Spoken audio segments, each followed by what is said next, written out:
नमस्कार। स्वागत है आप लोगों का study for life YouTube channel में। बीच में कोई वीडियो बनने में गैप हो या कॉपी जो आपके आंसर हैं उन्हें चेक करने में थोड़ा बहुत डिले हो तो उसके लिए मैं क्षमा प्रार्थी हूँ, क्योंकि कल मुझे बाहर जाना है तो हो सकता वहाँ पे व्यस्तता के कारण या लोगों की भीड़ भाड़ के कारण मैं शायद वर्क उतना ना कर पाऊँ, लेकिन मैं जल्दी ही फिर भी मैं वहाँ पर भी कोशिश करूँगी कि मैं कर सकूँ। लेकिन अगर ऐसा होता है तो आप लोग अपना धैर्य मत खोइएगा, हमारे साथ बने रहिएगा। हम जल्दी ही इस कार्यक्रम को या तो वहाँ से वापस आने के बाद करूँगी, अगर वहाँ रहती हूँ तो वहाँ भी कोशिश करूँगी कि आपके साथ जुड़ी रहूँ। फिर भी थोड़ा बहुत आगे पीछे होता है तो आप लोग धैर्य मत खोइएगा। राम भक्ति काव्य धारा में अवधि का विकास हम बता रहे थे। पिछले वीडियो में हमने सूफी काव्य धारा में अवधि का विकास बताया था। इस वीडियो में हम राम काव्य धारा में बता रहे हैं। इनसे अलग अलग प्रश्न भी आ सकता है और एक साथ भी आ सकता है, मिला के टिप्पणी भी आ सकती है छोटी छोटी। आजकल बिहार में भी एक क्वेश्चन में पूछ देते हैं एक दो टिप्पणी, तो वो उस तरह से पूछ सकते हैं। मध्यकाल में अवधि के काव्य भाषा के रूप में विकसित होने के पीछे एक और घटना 15वीं शताब्दी में विशिष्टाद्वैतवादी दार्शनिक आचार्य रामानुज के शिष्य रामानंद द्वारा रामावत संप्रदाय का प्रवर्तन था। यही रामानुज कबीर के भी गुरु थे, रामानंद जी। लेकिन ये उन्हें भी राम बोल के जो बोल देते हैं, तो कबीर उस राम को निर्गुण रूप में लेते हैं और तुलसी के लिए ये सगुण रूप है।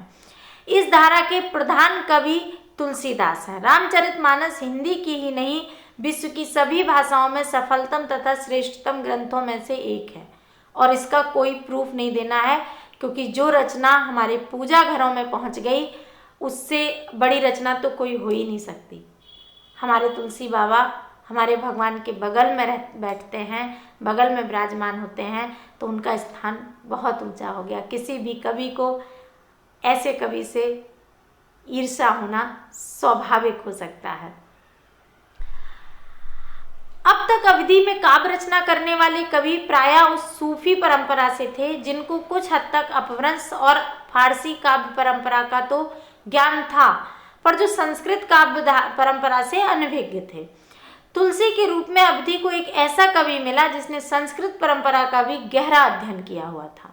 शुक्ल जी कहते हैं कि जायसी की पहुंच अवध में प्रचलित लोक भाषा के भीतर बहते हुए माधुर्य स्रोत तक ही थी, पर गोस्वामी जी की पहुंच दीर्घ संस्कृत कवि परंपरा द्वारा परिपक्व चाशनी के भंडारगार तक भी पूरी थी।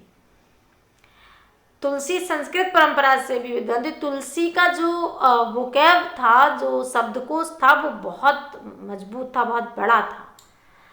तुलसी और प्राकारांत से राम काव्य धारा के कवि तत्सम शब्दों का प्रचुरतम प्रयोग करते हैं। बल्कि राम की शक्ति पूजा जो निराला जी ने आधुनिक काल में लिखी है, छायावाद में लिखी है, उसमें भी तत्सम शब्दों का प्रयोग किया गया है। अमृत है, करुणा है, वन है, ये शब्द क्रमशः अमीय और करुणा बन जाते हैं। लोचन जल रह लोचन कोना, जैसे परम कृपण कर सोना। इसमें देखिए कृपण जो है ये भी तत्सम है, लोचन भी तत्सम है। लोचन मीन्स आंख होती है, आंख का जल आंखों की कोर तक रहा, कोना मतलब आंखों के किनारे तक रहा। किस तरह? जैसे परम कृपण कर सोना। जैसे कृपण मीन्स होता है कंजूस, जैसे कंजूस का सोना कंजूस के पास ही रहता है, वो किसी को देना नहीं चाहता। ऐसे ही ये एक्चुअली में सीता जी की विदाई के आसपास का वो है कि सीता जी रोना भी चाह रही हैं, लेकिन मर्यादा रखते हुए आंसू भी छलके हुए हैं, पर बाहर नहीं गिर रहे हैं, आंखों में ही है। तो लोचन जल रहा लोचन कोना, जैसे परम कृपण कर सोना। जैसे कंजूस का सोना कंजूस के पास ही रहता है, वैसे ही आंखों का जल आंखों के किनारे तक ही आया। फारसी और अरबी शब्दों का भी प्रयोग किया है, जैसे गरीब नवाज का प्रयोग किया है, बख्शीश का प्रयोग किया है, दरबार का प्रयोग किया है, कसक का प्रयोग किया है। विदेशी शब्द भी तुलसी काव्य में आए। भोजपुरी, राजस्थानी तथा खड़ी बोली के कई प्रयोग उन्होंने किए हैं। ठेठ अवधि के देशज शब्दों के भी, जैसे बांझ, अहेर आदि। ध्वनि मैत्री। डॉक्टर रामविलास शर्मा ने कहा है कि भाव के साथ ध्वनि की तरंगें उठाने गिराने में वो अद्वितीय थे। डॉक्टर विश्वनाथ त्रिपाठी की पुस्तक लोकवादी तुलसी में वे कहते हैं कि शब्दों को ध्वनि योजना द्वारा अर्थ की झंकार देने में तुलसी जैसी निपुणता किसी अन्य कवि के पास नहीं थी। शिथिल अंग पग मग डग डोलहीं। अंग शिथिल है, शरीर शिथिल हो गया है, पग मग डग डोलहीं, जो पैर हैं वो डगमग डोल रहे हैं। अलंकार प्रयोग में निपुणता है। अनुप्रास के तो यह बादशाह थे। शुक्ल जी कहते हैं जलचर थलचर नवचर नाना, रा का प्रयोग बार बार हुआ है। कहीं कहीं कोटिक कपट कहानी का अक्षर की बारंबारता है, अनुप्रास की विशेषता है। उपमानों की नवीनता की मांग प्रयोगवादी कवियों ने तो आधुनिक काल में की, तुलसी ने यह मांग मध्यकाल में ही कर दी थी। अज्ञेय कह रहे हैं उपमान मैले हो गए हैं, देवता कर गए हैं कूच इन प्रतीकों के। तो मैं तुम्हें क्या उपमा दूं, इसलिए मैं तुम्हें कहता हूं कलंगी बाजरे की। वही अनुभव तुलसी कर रहे हैं मध्यकाल में। सब उपमा कवि रहे जुठारी, के ही पट तरों विदेह कुमारी। सभी उपमाएं कवियों ने झूठी कर दी हैं, छोटे छोटे लोगों को देकर, साधारण नायिकाओं को देकर। के ही पट तरों विदेह कुमारी, किस उपमा से तुम्हारी तुलना करूं हे सीता जी। समकालीन स्थिति। आज भी कुछ कवि बालभद्र प्रसाद दीक्षित, बंशीधर शुक्ल, चंद्रभूषण द्विवेदी आदि आज भी जो कवि अवधि में लिख रहे हैं।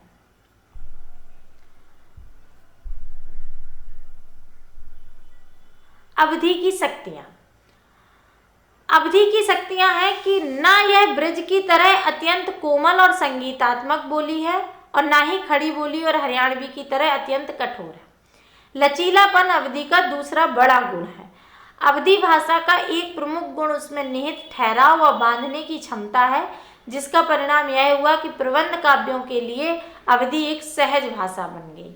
भौगोलिक दृष्टि से विस्तृत क्षेत्र की बोली है। अवधि ब्रज से काफी मिलती जुलती है, जिसके परिणाम स्वरूप ब्रज मंडल में भी यह बोधगम्य है। इसे भोजपुरी से भी निकटतम होने का लाभ मिलता है। इसीलिए रामचरितमानस सभी क्षेत्र में प्रचलित है, सब लोगों के समझ में आ जाती है, कोई अनुवाद करने की आवश्यकता नहीं पड़ती। सीमाएं क्या है? अवधि में गंभीरता, मर्यादा और औदात्य जैसे भावों की उपस्थिति इतनी अधिक है कि इसमें व्यक्ति की मनोरंजन परक तथा चंचल मनोवृत्ति पूरे आवेग के साथ व्यक्त नहीं हो पाती। मध्यकाल के मनोविज्ञान को व्यक्त करने में अवधि चाहे सक्षम हो, वह आधुनिक जीवन की तमाम जटिलताओं तथा प्रतिदिन बदलते हुए समाज की बदलती हुई प्रवृत्तियों को चित्रण करने में सक्षम नहीं है। अवधि प्रबंधात्मक रचनाओं के लिए अधिक उपयोगी है, मुक्तक वाली तेजी उसमें नहीं है। इसीलिए स्वयं तुलसी ने भी अपने मुक्तकों के लिए ब्रज भाषा का प्रयोग किया है। अवधि में यह लचीलापन तो अवश्य था कि वह संस्कृत व अरबी फारसी शब्दों का अवधिकरण कर सके, किंतु वह लचीलापन नहीं था जो वह अपने स्थान का अतिक्रमण करके हिंदी के सभी स्थानों की भाषा हो जाती। ये आपकी कमियां और उसकी विशेषताएं थी। राम काव्यधारा में उसका विकास था, सूफी काव्यधारा में उसका विकास था। आप इससे अपना क्वेश्चन कंप्लीट करिएगा। ये पार्ट 1 और पार्ट 2 के हिसाब से कर दिया गया है, ताकि बड़ा ना हो। आप आंसर लिखते रहिएगा, हमारे साथ जुड़े रहिएगा, चैनल को सब्सक्राइब कीजिएगा, वीडियो शेयर करते रहिएगा ताकि और लोगों को भी लाभ मिल सके।